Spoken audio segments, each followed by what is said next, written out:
రెండో ముఖ్యమంత్రులు ఉన్నారు, జాగ్రత్త.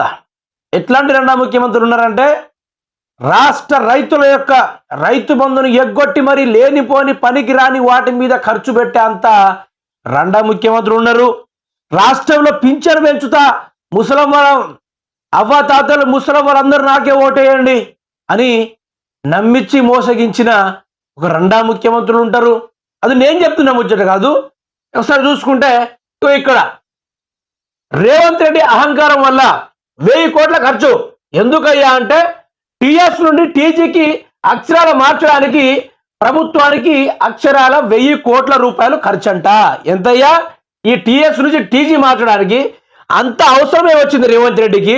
ఇప్పుడు ప్రతిపక్షంలో ఉన్నప్పుడు ఏమైనా ఈ యొక్క ఏవైతే లంగ పనులు చేసుకుంటా ఉన్నాడో, బద్మాస్ పనులు చేసుకుంటా ఉన్నాడో అవి ఏమైనా అధికారం రాకముందు ప్రతిపక్షంలో ఉన్నప్పుడు ఈ తిరిగి ఎప్పుడైనా మాట్లాడలే కదా. మరి టీఎస్ నుంచి టీజీ పెట్టాల్సిన అవసరం ఏమొచ్చింది అని ఇక అక్షరాల 1000 కోట్లు ఖర్చు అయిందంట మిత్రులారా. 1000 కోట్లు ఉరి అంకమ.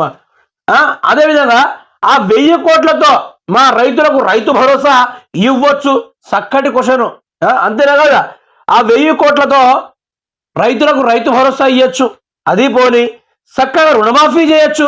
ఆ గట్ల మీద ఒట్టెత్తా, ఈ పుట్ల మీద ఒట్టెత్తా, ఆ చెట్ల మీద ఒట్లెత్తా అని దొంగ మాటలు రెండ మాటలు ఎప్పుడు కన్నా ఆ చక్కగా రుణమాఫీ సకాలంలో చేయొచ్చు కదా. ఆ 1000 రూపాయలు ఆ 1000 కోట్లతో కొంచెమన్నా మా వృద్ధులకు పెన్షన్ పెంచొచ్చు కదా సారు అనుకుంటా ఈ క్యాప్షన్ రాయడం జరిగింది. అంతేనే కాదా మిత్రులారా?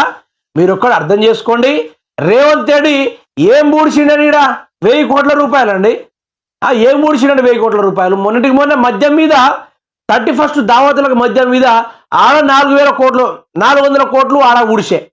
ఈడ పేరు మార్చే కాడ 1000 కోట్లు అంటే ఇటువంటి చాతగాని ప్రభుత్వము.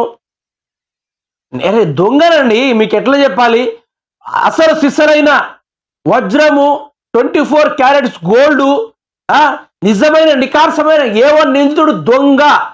తెలంగాణ సమాజం ఈరోజు మత్తుల్లో పోయి ఓటేశారో ఏందో తెలియదు కానీ అసలు సిసలైన దొంగ పేరు మార్చడానికి 1000 కోట్ల రూపాయలంటే ఇక ఏమైనా ఉందా? పేరు మార్చాల్సిన అవసరమే వచ్చింది ప్రభుత్వానికి. రాష్ట్రంలో రైతులు అల్లాడుతూ ఉన్నారు, ప్రజలు అల్లాడుతూ ఉన్నారు, భూమి లేని వారు అల్లాడుతూ ఉన్నారు, జాబు లేని విద్యార్థులు అల్లాడుతూ ఉన్నారు. వాటి మీద ఏ రోజు కూడా కాన్సన్ట్రేషన్ పెట్టలే ఈ ముఖ్యమంత్రి.